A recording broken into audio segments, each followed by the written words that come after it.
Hey, good evening, everyone, or good morning, depending on what time you watch this video. This is your boy.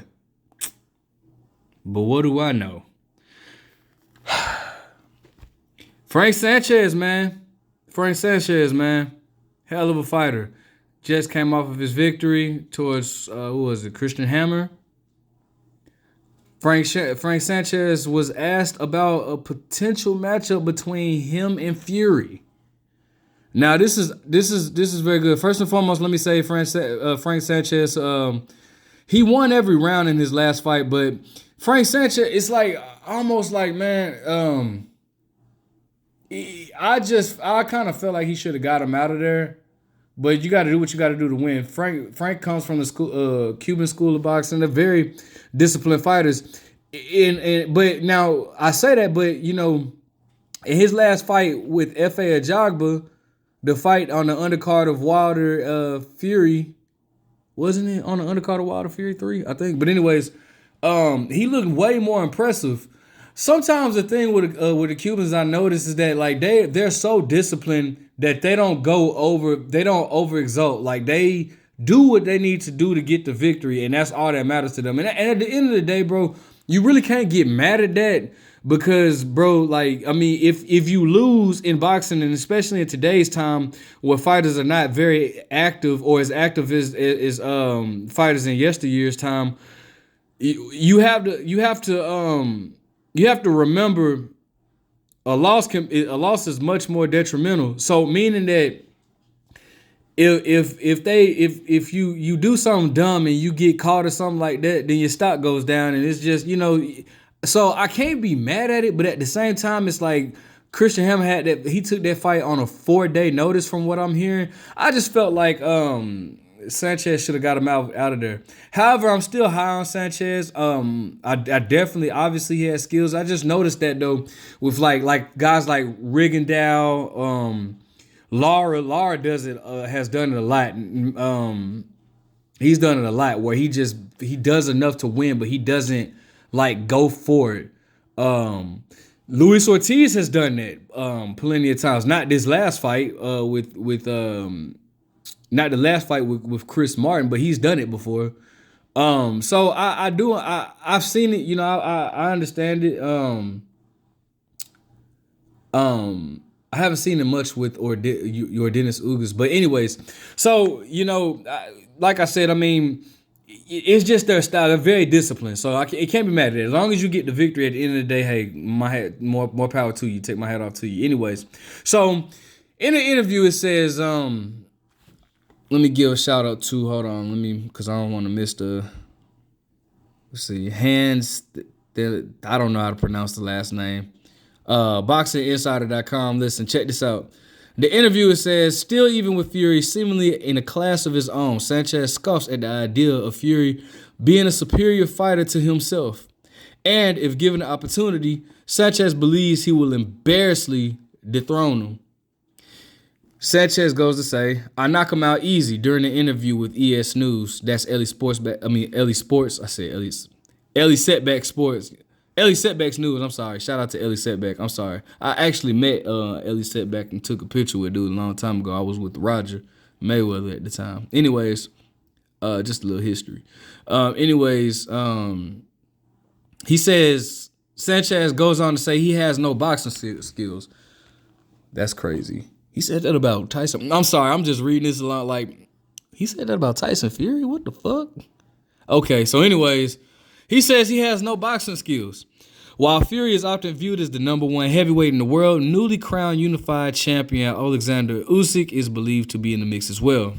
Following a dominant, what does this have to do with? Okay, following a dominant run in the cruiserweight division, which resulted in an undisputed title reign, Usyk has gone to prove that he has the skills to translate well to the land of the big men. On September 25th, 2021, Usyk thoroughly outboxed Anthony Joshua to strip him of his WBA, WBO, and IBF heavyweight titles. But while Usyk is now only one belt shy of becoming a 2-division undisputed champ, which that shit would be so dope in my eyes, Sanchez views a possible future showdown between them as a walk in the park. Even easier, said Sanchez, when asked if Usyk would be more difficult to deal with than Fury. Usyk has movement, but he doesn't have the technique that I do. Ooh, big talk. Okay. All right, Sanchez. Now, those some big words coming from you, dog. I'm telling you right now, those some big words coming for you, big dog. I just don't.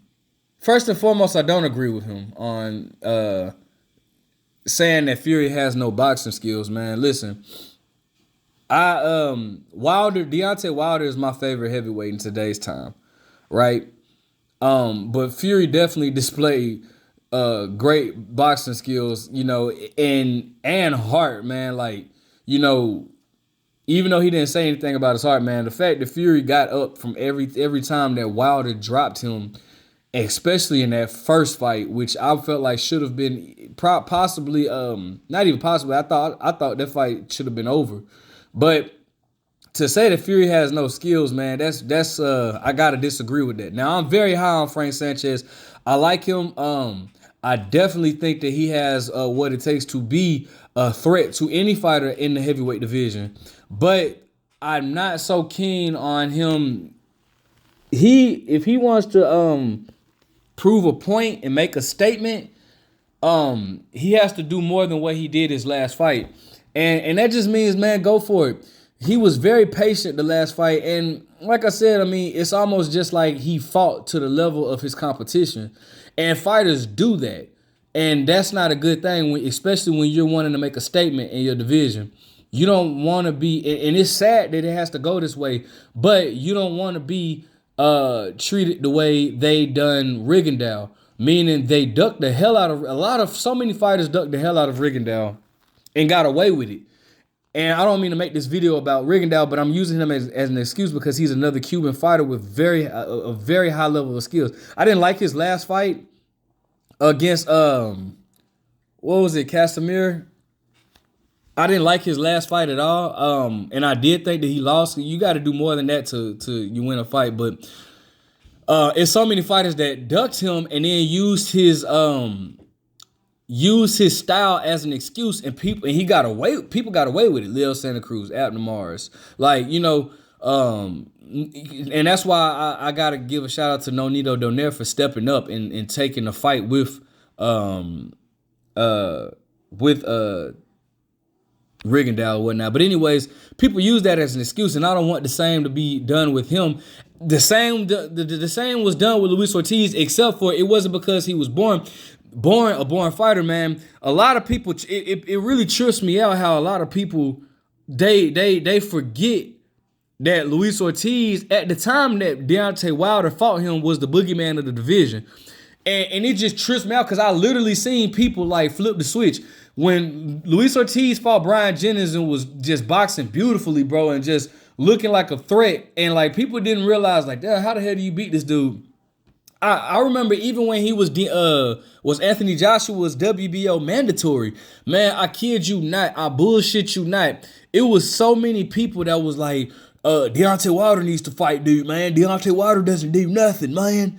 Deontay Wilder, man, he hadn't fought anybody, man. What the fuck? He ain't done nothing. I promise to God. And them same people after Deontay Wilder beat dude, them same people that wanted Deontay Wilder to fight him and said he needs to fight a big name, now try to like say, oh, well, Luis Ortiz is like 100 years old and shit like that. Like, man, listen, bottom line, like, bro, they did the same thing to Luis Ortiz. A lot of fighters didn't want to fight dude. Dillian White, I remember mentioned on them when he said, shit, what's up, Dylan? This was like December of 2020 or 2019, one of them. But man, he told Dillian White, what's up? I'll fight you on the undercard of on the undercard of Wilder and Fury, or was it was some undercard that fight that month. And he says, or shit, what's up? And, Dillian White avoided him. Anthony Joshua didn't really want, like, Anthony Joshua seemed like he didn't want no parts now. But now Anthony Joshua did come back and offer dude a fight when Big Baby Millipore had tested positive. So, maybe so you can't go without saying that he did offer dude a fight. though it was on short notice, he did offer him a fight, and Ortiz didn't capitalize off of that. But it just seemed like these guys went in a rush. So I just don't want the same thing to happen with the Frank Sanchez. The heavyweight division is so stacked. You have and this is just so bear with me. This is just off the dome. You have Tyson Fury, Alexander Usyk, Deontay Wilder. Should he continue? I did hear that he's like contemplating on retiring or not. But so it's an asterisk by Deontay Wilder, Luis Ortiz, Dillian White, Joe Joyce, Daniel Dubois, Frank Sanchez, man, like Andy Ruiz, man, like the heavyweight division is stacked right now, bro. And should these guys, the heavyweight division could possibly be on top of the game should these guys choose to fight each other, so that's why I just say,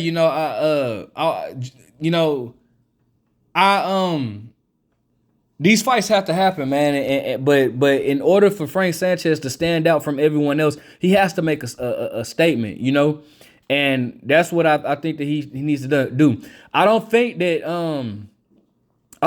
he made a statement in his last fight. He made a statement with the F.A. Ajagba fight. And, that's another one, F.A. Ajagba. That's 10 heavyweights I just named, I think.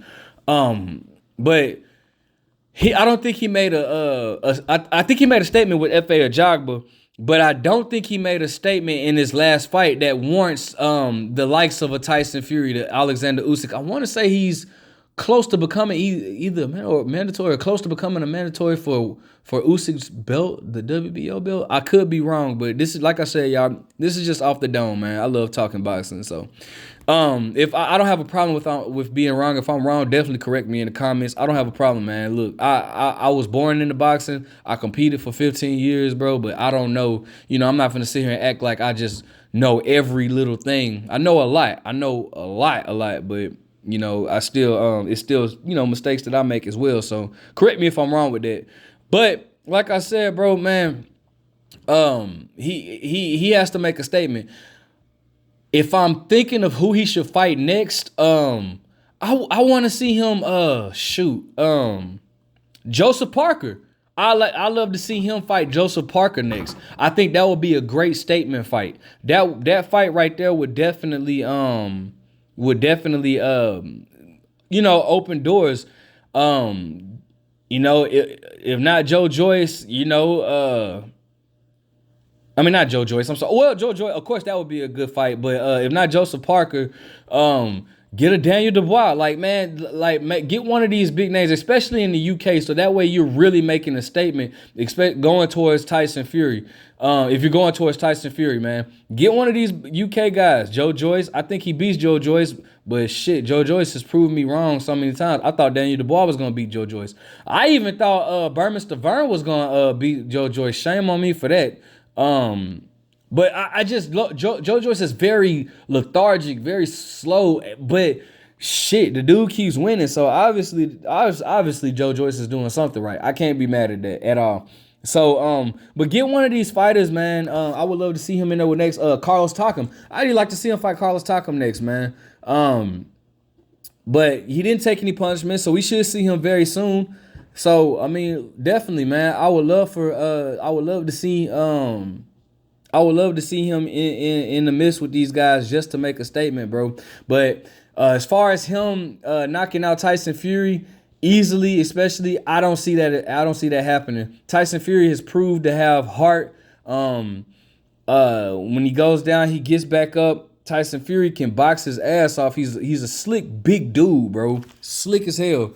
And he doesn't move like a 6 foot. What is he? 6'7", 6'8", 6'9", something like that. 380 some pounds. He doesn't move like it at all. He makes up for his fatigue with or physique, whatever you call it, with boxing, with his skills and mobility. So I think that's an interesting matchup. I think right now I will pick Tyson Fury to beat Frank Sanchez. That's why we need to see Frank Sanchez in a few more fights, bro.